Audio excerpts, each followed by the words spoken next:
Hello मित्रांनो, स्वागत आहे तुमचं आपल्या चॅनलवर। चला तर आज पुन्हा नवीन कथेला सुरुवात करूया। चॅनलवर नवीन असाल तर सबस्क्राइब करायला विसरू नका। मी निशा। नुकताच काही दिवसापूर्वी मी एका नवीन फ्लॅटमध्ये शिफ्ट झाले होते। फ्लॅटवर मी एकटीच राहणार होते। माझं बाकी कुटुंब गावी होतं। तसं शहरात शिफ्ट होऊन मला बरेच महिने झाले होते, परंतु याआधी मी पीजी मध्ये राहत होते। पण आता मला पीजी मध्ये राहणं जरा अवघड जाऊ लागलं होतं। याआधी मी एका कंपनीत जॉब करायचे। मी अजून 20 वर्षाचेच होते। फार कमी वयात मी जॉब करता दुसऱ्या शहरात आले होते। काही दिवस मी 15,000 पगारावर कंपनीत काम केलं। कामही फार अवघड होतं। कंटिन्यू 12 तास स्टँडिंग काम असायचं। 12 तास लाईनवर काम याआधी मी केलं होतं, पण आता मी तो जॉब सोडला होता। आता महिन्याभरापासून मी माझं स्वतःचं घर बसल्या एक काम चालू केलं होतं। ते काम होतं ग्राफिक डिझायनिंगचं। आजकाल माणसाकडे भलं मोठं शिक्षण असण्यापेक्षा त्याच्याकडे स्वतःच्या काही स्किल असतील तर तो नक्कीच फार पुढे जाऊ शकतो। माझ्या स्किलच्या जोरावर मी आता घरूनच ग्राफिक डिझाईनचं काम करू लागले होते। त्यातून मी चांगला पैसाही कमवू लागले होते आणि त्यामुळे मी व्यवस्थित चांगल्या घरात राहायचा ठरवलं। माझी लाईफ स्टाईल सुधारण्याचा निर्णय मी घेतला होता। लाईफस्टाईल बदलण्याची सुरुवात मी केली होती। मी आता नवीन फ्लॅटमध्ये शिफ्ट झाले होते। फ्लॅट 1 BHK होता। फ्लॅटमध्ये मला काही वस्तू घेण्याची गरज भासली नाही, कारण मी घर बघताना फुल फर्निश घर बघत होते। मला फुल फर्निश फ्लॅट मिळाला होता। त्या घरात सगळ्या काही वस्तू होत्या, इव्हन गॅसही होता। अगदी 2 दिवसातच मी त्या घरात व्यवस्थित सेटल झाले। पीजी मध्ये सारखा मुलींचा गोंधळ असायचा। माझ्या कामामध्ये मला व्यवस्थित कॉन्सन्ट्रेशन करता येत नव्हतं, म्हणूनच मी स्वतंत्र राहण्याचा निर्णय घेतला होता। माझा तो निर्णय अगदी योग्य होता असं मला वाटत होतं, पण माझे हे विचार काही दिवसच टिकले। काही दिवसानंतरच माझी भेट झाली त्या नवीन सोसायटीतल्या एका व्यक्तीशी। सोसायटीत प्रत्येक प्रकारचे लोक असतात, चांगले वाईट, भांडखोर, गोड बोलणारे असे सगळेच असतात। पण माझी भेट या चौघांच्या पलीकडील व्यक्तींशी झाली होती। तो व्यक्ती होता अशोक। तो फारच वेगळा होता। त्याला मी लवकर ओळखू शकले नाही। सुरुवातीला मी त्याला एक चांगलं व्यक्तिमत्व म्हणून बघत होते। आमची ओळख एका छोट्याशा कारणावरून झाली होती। एकदा मी काही दिवसांकरिता गावी गेले होते। जेव्हा मी पुन्हा फ्लॅटवर आले तेव्हा घरी आल्याच्या काही तासानंतर माझ्या घराची बेल वाजली। मी दरवाजा उघडला तर माझ्यासमोर एक व्यक्ती उभा होता। साधारण 38 ते 40 वर्षाचा असावा। मी त्याला विचारलं की कोण तुम्ही, कोण हवंय तुम्हाला? काका? त्यावर तो म्हणाला, नमस्कार, मी अशोक। मी तुमच्या समोरच्या फ्लॅटमध्ये राहतो। मला वाटलं की तो शेजारी म्हणून ओळख करायला आला आहे। मी म्हणाले, ओ अच्छा, तुम्ही माझ्या शेजारी आहात, तर आपण आता जरा मी कामात आहे, आपण नंतर ओळख करूयात। मी जरा कामात व्यस्त आहे असं बोलून मी दरवाजा लावू लागले, पण तोच त्या व्यक्तीने मला थांबवलं। तो मला म्हणाला, मी इथे तुमचे पार्सल द्यायला आलो होतो। बहुतेक काही दिवसांपासून तुम्ही घरी नव्हत्या, तर तुमचे पार्सल डिलिव्हरी बॉय आमच्या घरी देऊन गेलाय, तेच द्यायला मी आलो होतो। अशोक काकांचं बोलणं ऐकून मी त्यांना धन्यवाद म्हणाले आणि त्यांच्याकडून माझे पार्सल घेतले। त्यावेळी मी त्यांना चहा पिण्यासाठी विचारलं नव्हतं, कारण मीही आताच काही वेळापूर्वी घरी आले होते। घरात बऱ्यापैकी पसारा पडला होता, जो की अजून मला आवरायचा होता। तेव्हा मी त्यांना दारातच थँक्यू म्हणाले। मी जास्त गप्पा गोष्टी पुढे वाढवल्या नाही। माझ्याकडून तर काही गप्पा वाढल्या नव्हत्या, पण अशोकजींनी आमची ओळख पुढे वाढवण्याचा एकही चान्स सोडला नव्हता। त्याच दिवशी संध्याकाळी पार्कमध्ये माझी व त्या काकांची पुन्हा भेट झाली। दिवसभर घरातील पसारा आवरून मी फार दमले होते, म्हणून म्हटलं जरा पार्कमध्ये जाऊन मोकळ्या हवेत बसूया। मी पार्कमध्ये बसले तेव्हाच तिथे अशोकजी शतपावली करत आले। त्यांची माझ्यावर नजर पडली आणि ते माझ्याकडे गप्पा गोष्टी करायला आले। ते येऊन माझ्या शेजारी बसले, म्हणाले, हाय, ओळखलत का? मी हॅलो म्हणालो व ओळख दिली। ते म्हणाले, तुमचा तर कसलाच आवाज येत नाही आणि त्यामुळेच मला कळलंही नाही की तुम्ही कधी शिफ्ट झालात। सोसायटीत ना असंच असतं, शेजारी कोण राहतं हे बऱ्याचदा वर्षानुवर्षे समोरच्या व्यक्तीला समजत नाही। ते तर तुमचं पार्सलच निमित्त झालं आणि त्यामुळे मला समजलं की शेजारी कोणीतरी राहायला आलंय। तेव्हा मी अशोकजींच्या बोलण्यावर फक्त हुंकार भरत होते। समोरून मी त्यांच्याशी जास्त काही बोलत नव्हते। ते माझी विचारपूस करत होते, पण मी त्यांना काही विचारलं नाही। तेव्हा त्यांच्याशी बोलत असताना मी त्यांना काका म्हणून हाक मारत होते। ते एकदमच म्हणाले की निशा, मला काका म्हणू नकोस, मी काका नाहीये। त्यांचा कॉन्फिडन्स तर 25 वर्षाच्या तरुणासारखा होता। असतात काही लोक ज्यांना पश्चातही ते 25च्या असल्यासारखं वाटतं। काही लोकांना त्यांचं वय वाढलं हे मान्य करायचं नसतं. बहुतेक अशोक काकाही त्यातलेच एक होते. असो, तेव्हा मी माझा सासू दाबलं व नंतर त्यांना एकदाही मी काका नावाने हाक मारली नाही. मला कोणाचं मन दुखवायला आवडायचं नाही. दुसऱ्या दिवशी संध्याकाळी माझ्या घराचा दरवाजा वाजला. आजही अशोकजी दारात होते. ते माझ्यासाठी बाजारातून भाजी घेऊन आले होते. त्यांनी भाजी देण्यासाठी दरवाजा ठोठावला होता. ते म्हणाले, बाजारात छान फ्रेश भाजीपाला दिसला म्हणून म्हटलं तुमच्यासाठी घेऊया. अशोकजींनी माझं काम फार सोपं केलं होतं. आताच काही वेळापूर्वी मी ऑनलाईन भाजी बघत होते. आता मी जिथे राहायला गेले होते तो एरिया माझ्यासाठी नवीन होता. त्यामुळे भाजी मंडई कुठे आहे हे मला ठाऊक नव्हतं. म्हणून मी गेल्या काही दिवसांपासून ऑनलाईनच भाजीपाला मागवत होते. पण मला तो ऑनलाईन भाजीपाला बिलकुल परवडत नव्हता. 2-3 भाज्यांचे जवळजवळ 400 ते 500 रुपये व्हायचे. एवढ्या पैशात तर मी पूर्ण महिनेभराचा भाजीपाला खरेदी करेल. त्यावेळी अशोकजींची मला फार मदत झाली होती. आता काही गेल्या 2-3 दिवसांपासून आमची सारखी भेट होत होती. आता ते माझ्या ओळखीचे झाले होते. त्या दिवशी त्यांनी मला भाजीपाला आणून दिला. त्यामुळे त्यांना धन्यवाद करण्यासाठी मी त्यांना माझ्या घरी चहा पाण्याला बोलावलं. तेही एका शब्दावर चहासाठी यायला तयार झाले. चहा घेताना आमच्या गप्पा गोष्टी सुरू झाल्या. त्यांनी माझ्याबद्दल विचारपूस केली. मी त्यांना माझ्याबद्दल सगळं सांगितलं व मी त्यांच्याबद्दलही विचारलं. तर ते म्हणाले की माझ्या घरात मी व माझे आई बाबा असतात. सध्या आई बाबा बाहेर गावी गेले आहेत. लगनसराई चालू आहे ना, म्हणून सध्या ते फिरस्तीवरच आहे. अशी छोट्या छोट्या भेटीमधून हळूहळू माझी अशोकजींची ओळख वाढत गेली. मला हे समजून आलं नव्हतं की त्या व्यक्तीने समोरून माझ्याशी ओळख वाढवायला सुरुवात केली होती आणि तो तसं का करत होता याचा मी विचारच केला नव्हता. त्यामागे काही हेतू असेल हा विचार माझ्या डोक्यात आलाच नव्हता. पुढे 2 ते 3 दिवसानंतर मी अशोकजींच्या घराचा दरवाजा वाजवला. मी त्यांना विचारलं की माझ्यासोबत भाजी मंडईमध्ये याल का? मला या एरियातील भाजी मंडई कुठे आहे ते माहीत नाहीये. माझ्या रिक्वेस्टवर ते लगेचच माझ्यासोबत यायला तयार झाले.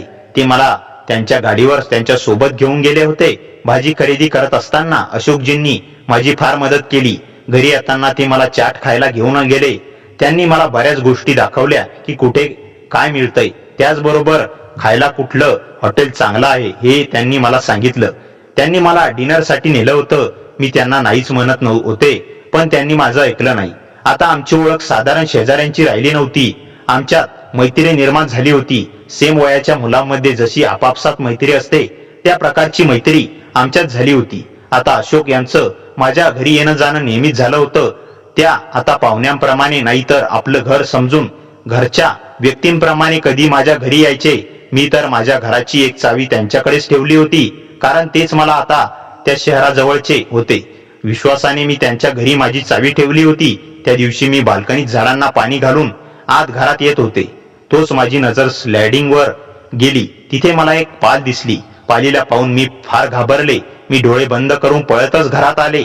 घरात येताच माझी टक्कर झाली. अशोकची कधी माझ्या घरात आले कुणास ठाऊक. मी जेव्हा डोळे उघडले तेव्हा मी पाहिलं की अशोक जैनशी माझी टक्कर झाली होती. त्यांनी मला आधार देत उठवलं व मला विचारलं की मी का पळत होते. मी त्यांना विचारलं की बाल्कनीच्या स्लायडिंगवर पाल आहे. माझं बोलणं ऐकून अशोकजींनी माझ्याकडे पाहिलं व ते हसू लागले. त्यांना हसताना पाहून मलाही हसू यायला लागलं. आम्ही दोघे एकमेकांना पाहून खळखळून हसू लागलो. ते म्हणाले, तुझ्यासारखी ब्रेव्ह गर्ल साधारणच्या पालीला घाबरत असेल असं वाटलं नव्हतं. तेव्हा ते माझा हात पकडून मला बाल्कनीत घेऊन गेले. म्हणाले, घाबरू नकोस, मी आहे ना सोबत, आपण तिला बाहेर काढूया. आम्ही बाल्कनीत आलो तेव्हा पाल तिथे नव्हती. बहुतेक ती निघून गेली होती. अशोकजीची मला पार्कमध्ये शतपावली करण्यासाठी बोलावले होते. गेल्या काही दिवसांपासून रोज संध्याकाळी मीही त्यांच्यासोबत शतपावली करता जाऊ लागले होते. तेव्हाही ते माझी वाट बघत होते. मी पटकन माझं आवरलं व अशोक सोबत पार्कमध्ये जायला निघाले. दुसऱ्या दिवशी दुपारी मी माझ्या कामात व्यस्त होते. अशोकजी तेव्हा माझ्या घरीच होते. मी काम करत असताना ते 2 कप कॉफी बनवून घेऊन आले. गेल्या तासाभरापासून मी एकसारखे लॅपटॉपमध्ये गुंतले होते. मग गरमागरम कॉफी येताच मी लॅपटॉप पासून थोडं बाजूला झाले. कॉफी पित असताना मला सारखा माझ्या घरून कॉल येत होता आणि मी तो कॉल इग्नोर करत होते. तेव्हा माझं वागणं अशोक यांनी पाहिलं. त्यांनी मला मी असं का करत आहे ते विचारलं. ते म्हणाले, तुझ्या फॅमिलीचा फोन इग्नोर का करत आहेस? तेव्हा मी कॉफीचा कप खाली ठेवत त्यांना सांगितलं की माझ्या घरचे माझ्या लग्नाच्या मागे लागले आहेत.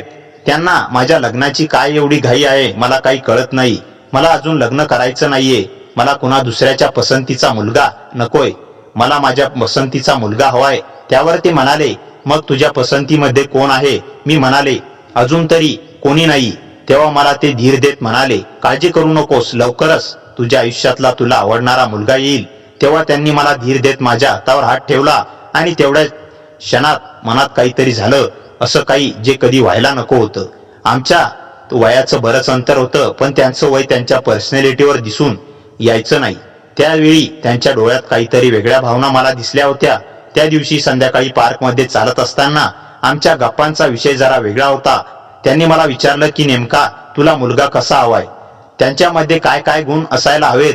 मी त्यांना सांगितलं की मुलगा मला समजून घेणारा असावा, माझी रिस्पेक्ट करणारा हवा व त्याचे निर्णय माझ्यावर लादणारा नसावा. आणि हे फक्त मुलांसाठीच लागू होत नाही. मीही माझ्या पार्टनरची तेवढीच रिस्पेक्ट करणार. माझे निर्णय मी त्याच्यावर कधीच लादणार नाही. एकमेकांना समजून घेऊनच आम्ही आयुष्यभर सोबत राहणार. त्यावर ते म्हणाले, मग आजपर्यंत तुला तुझ्या आजूबाजूला असा मुलगा कधी दिसला नाही का? त्यावेळी त्यांचा इशारा काय होता हे मी व्यवस्थित समजले नव्हते. मी त्यांना विचारलं की तुम्ही सांगा, तुम्ही अजून लग्न का केलं नाही? तर ते म्हणाले, अजूनपर्यंत कोणी मला समजून घेणारी भेटलीच नाही. पण निशा, तू वेगळी आहेस, खूप वेगळी. एखाद्या पुरुषाच्या स्वप्नात जशी एक ड्रीम गर्ल असते ना, अगदी तशी आहेस तू.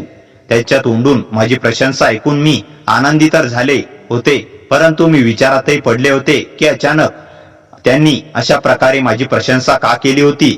अशोकजींच्या त्या अचानक केलेल्या कौतुकामुळे मी थोडी गोंधळले होते, पण काहीही न दाखवता मी शांतपणे राहिले. त्या रात्री मी घरी परत आले तेव्हा मात्र माझ्या मनात खूप विचार सुरू होते.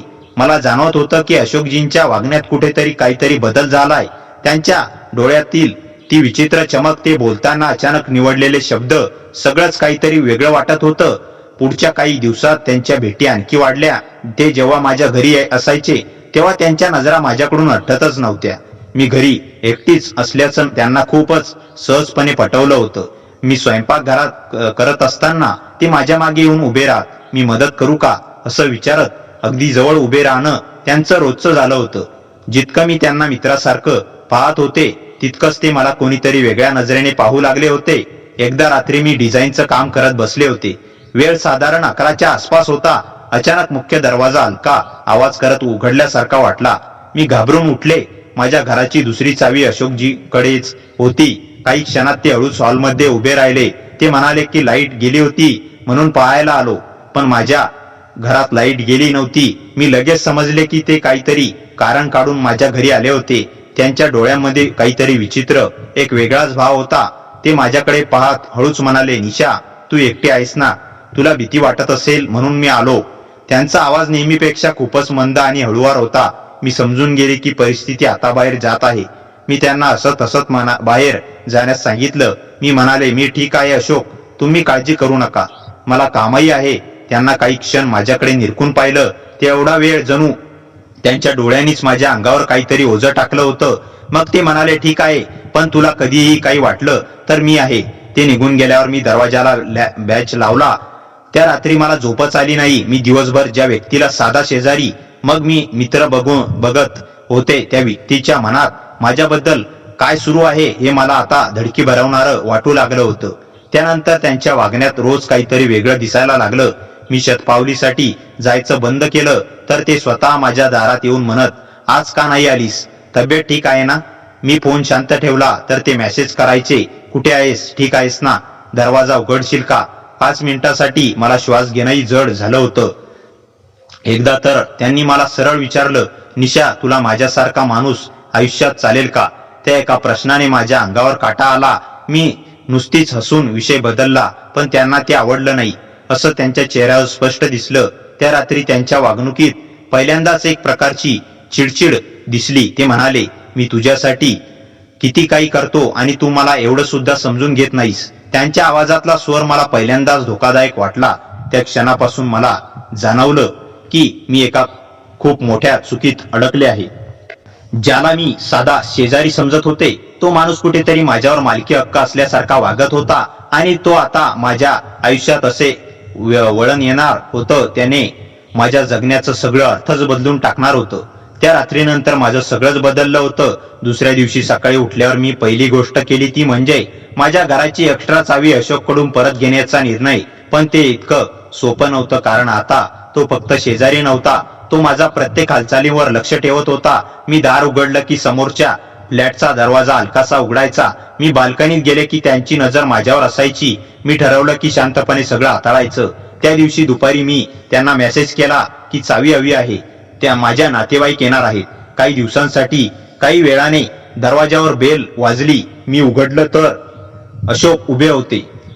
त्यांच्या चेहऱ्यावर एक वेगळंच स्मित होतं. ते म्हणाले, अचानक नातेवाईक? मी काहीतरी उत्तर दिलं नाही. त्यांनी हळूच खिशातून चावी काढली, पण ती देताना मुद्दाम माझ्या हाताला स्पर्श केला. तो स्पर्श मला खूप अस्वस्थ करून गेला. मी लगेच हात मागे घेतला आणि चावी घेतली.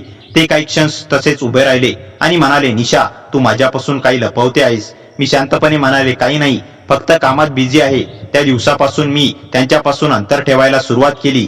दरवाजा उघडणं कमी केलं, कॉल्स टाळले, पार्कमध्ये जाणं पूर्ण बंद केलं.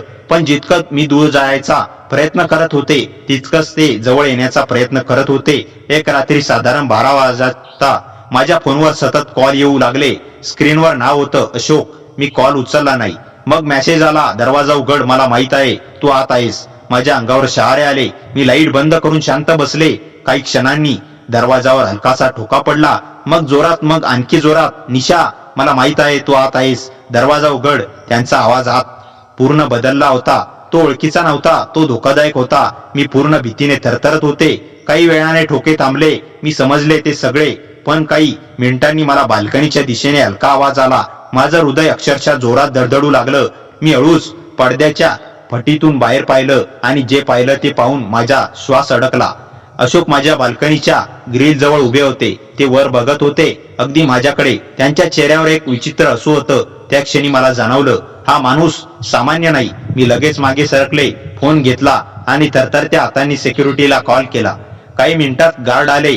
तोपर्यंत अशोक तिथून गायब झाले होते. दुसऱ्या दिवशी मी सोसायटीत ऑफिसमध्ये जाऊन तक्रार केली, पण तिथे कळलं की अशोक विरुद्ध आधी 2 तक्रारी आल्या होत्या, विशेषतः एकटा राहणाऱ्या मुलींना त्रास देण्याबद्दल. ते ऐकून माझ्या पायाखालची जमीनच सरकली. मी अजून त्या माणसावर विश्वास ठेवला ज्याच्याबद्दल हे सगळं खरं होतं. त्या दिवशी मी एकच निर्णय घेतला, तो फ्लॅट सोडायचा. त्या संध्याकाळी मी नवीन जागा शोधायला सुरुवात केली. पण गोष्ट इथे संपली नाही, कारण अशोकला कळलं होतं की मी त्याच्यापासून दूर जात आहे आणि आता तो काहीही करून मला जाऊ द्यायला तयार नव्हता. त्या संध्याकाळपासून माझ्या आयुष्यातला सगळ्यात भीतीदायक काळ सुरू झाला होता. मी फ्लॅट सोडायचा निर्णय घेतला होता, पण तो निर्णय अंमलात आणणं इतकं सोपं नव्हतं, कारण आता अशोक फक्त माझ्यावर लक्ष ठेवत नव्हता, तो माझ्या प्रत्येक हालचालींचा अंदाज घेत होता. दुसऱ्या दिवशी सकाळी मी घराबाहेर पडले तर सोसायटीच्या गेटजवळ तो आधीच उभा होता. मला पाहताच तो हसला आणि म्हणाला, निशा, काल रात्री तू खूप घाबरलीस ना? त्याच्या त्या एका वाक्याने माझ्या अंगावर काटा आला. म्हणजे त्याला सगळं माहित होतं. मी काही बोलले नाही आणि सरळ पुढे निघाले, पण तो माझ्या बाजूने चालत राहिला. तू मला टाळते आहेस, पण का? मी तुझ्यासाठी इतकं केलं. त्याचा आवाज आता शांत नव्हता, त्यात एक दबाव होता. मी थांबले आणि पहिल्यांदाच ठामपणे म्हणाले, अशोक, कृपया माझ्या आयुष्यातून दूर राहा. मला तुमच्याशी काही संबंध ठेवायचे नाहीत. काही क्षण शांतता पसरली. त्याने माझ्याकडे एकटक पाहिले आणि मग हलकस हसू लागला, पण त्या हसण्यात काहीतरी भयानक होतं. तो म्हणाला, तुला वाटतं तू इतकं सोपं निघून जाशील? त्या क्षणी मला जाणवलं की ही गोष्ट आता खूप गंभीर झाली आहे. त्या दिवशी मी कामावर लक्ष देऊ शकले नाही. मी सतत दरवाजाकडे, खिडकीकडे पाहत होते. संध्याकाळी अचानक माझ्या फोनवर एक फोटो आला, अनोळखी नंबरवरून. मी फोटो उघडला आणि माझ्या हातातून फोनच खाली पडला. तो फोटो माझ्या घराच्या आतला होता आणि त्यात मीच होते. सकाळी काम करताना म्हणजे कोणीतरी माझ्यावर नजर ठेवत होतं आणि तो कोण आहे हे मला चांगलंच समजलं होतं. माझ्या डोळ्यासमोर अंधार आला. लगेच दुसरा मेसेज आला, तू कुठेही जाशील, मी तुला पाहतच राहीन. माझा धीर पूर्णपणे सुटला होता.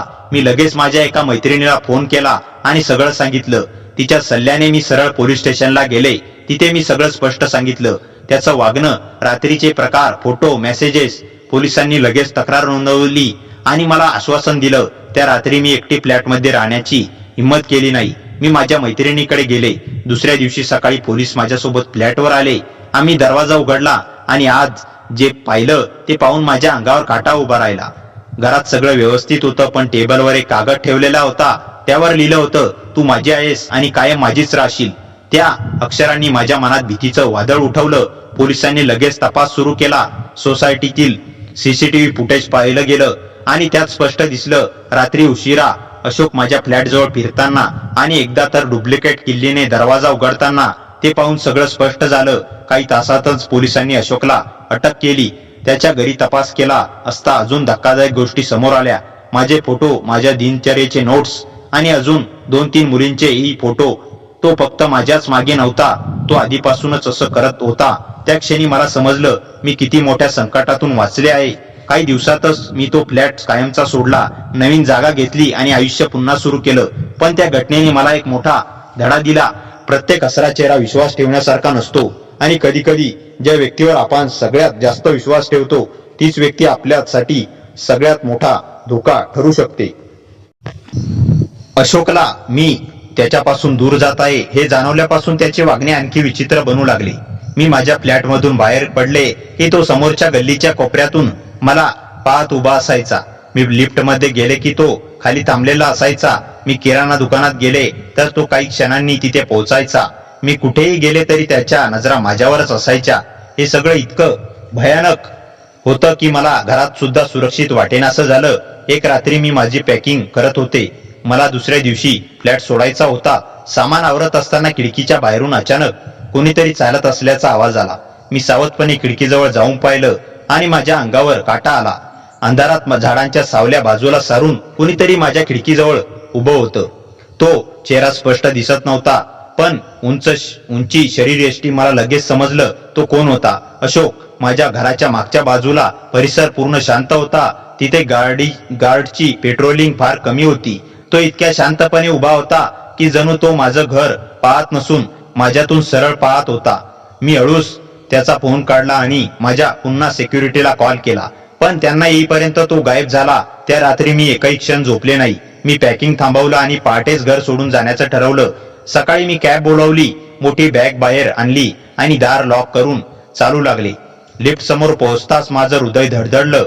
अशोक तिथेच उभा होता. तो शांतपणे निर्विकार चेहऱ्याने माझ्याकडे पाहत होता, जणू त्याला अगदी माहित होतं की मी आज निघणार आहे. तो म्हणाला, कुठे चालली आहेस? त्याचा आवाज नेहमीपेक्षा खूपच संत आणि थंड होता. मी त्याच्याकडे बघतही नाही, फक्त सरळ पुढे जात म्हणाले, मला उशीर होतोय. त्याने माझा हात पकडला. निशा, तू मला सोडून जाऊ शकत नाहीस. मी तुला समजत का नाही?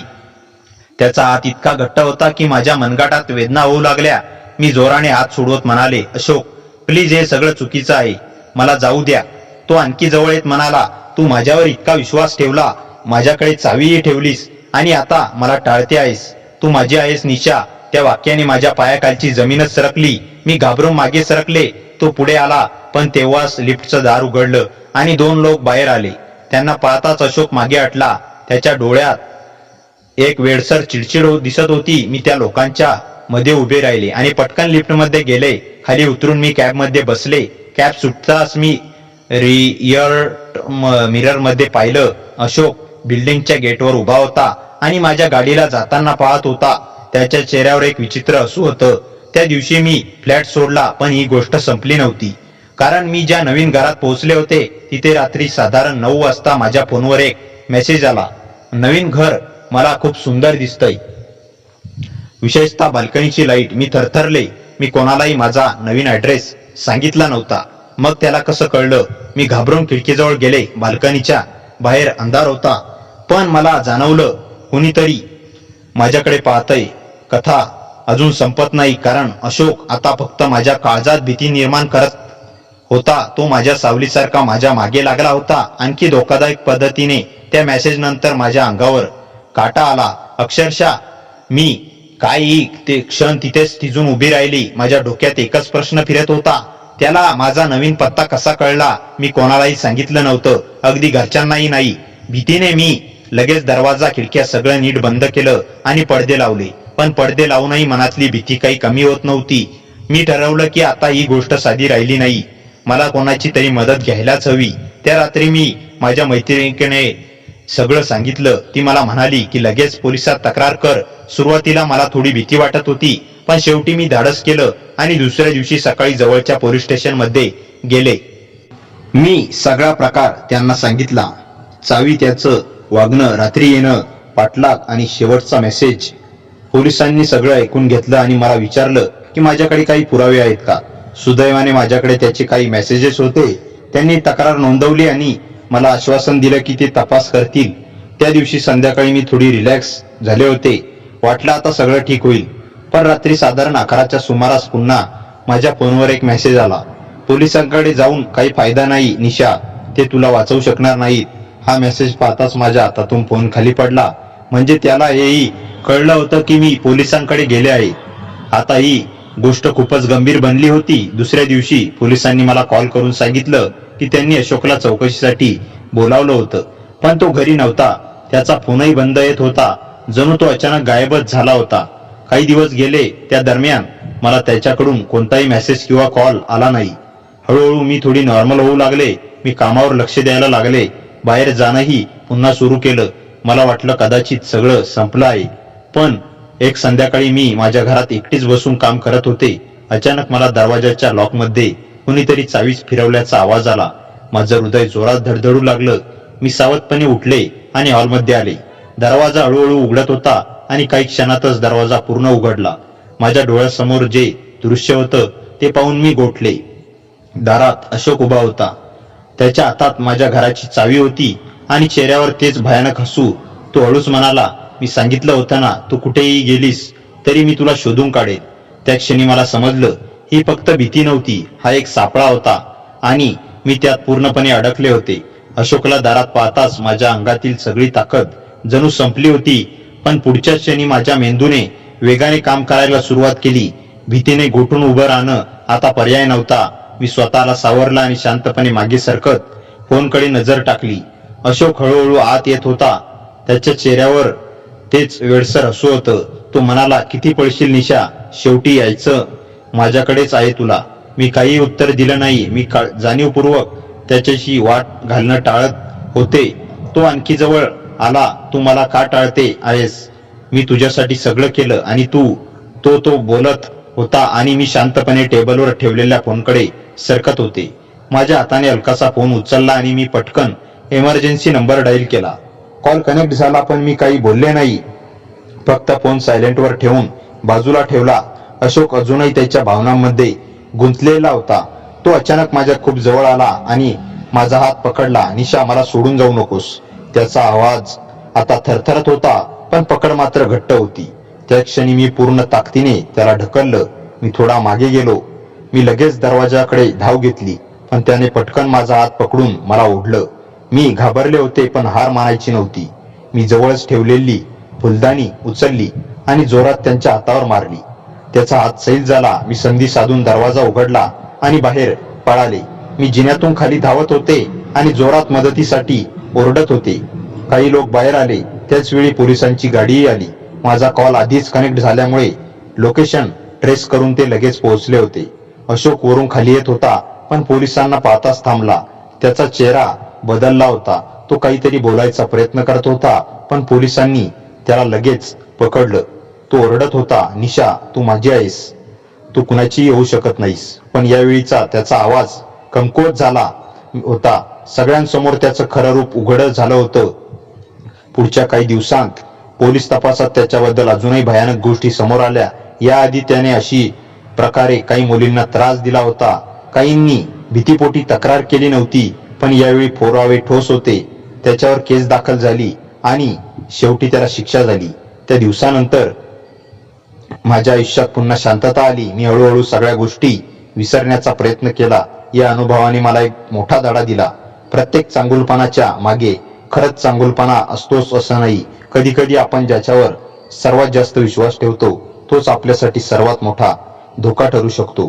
पण त्या सगळ्यात एक गोष्ट मी शिकले, भीतीतून बाहेर पडण्यासाठी धाडस करावंच लागतं. आणि एकदा ते धाडस केलं की शेवटी जिंकतं ते सत्यच. मित्रांनो, कथा कशी वाटली कमेंटमध्ये नक्की सांगा. कथेला जास्तीत जास्त लाईक करा आणि हाईप या बटनावर क्लिक करायला विसरू नका. आणि आपल्या मित्रमैत्रिणींमध्ये शेअर करा. आणि हो, चॅनलवर नवीन असाल तर सबस्क्राईब करायला विसरू नका. भेटूया पुन्हा अशाच इंटरेस्टिंग आणि धमाकेदार कथेसह. तोपर्यंत हसत राहा, खुश राहा. धन्यवाद.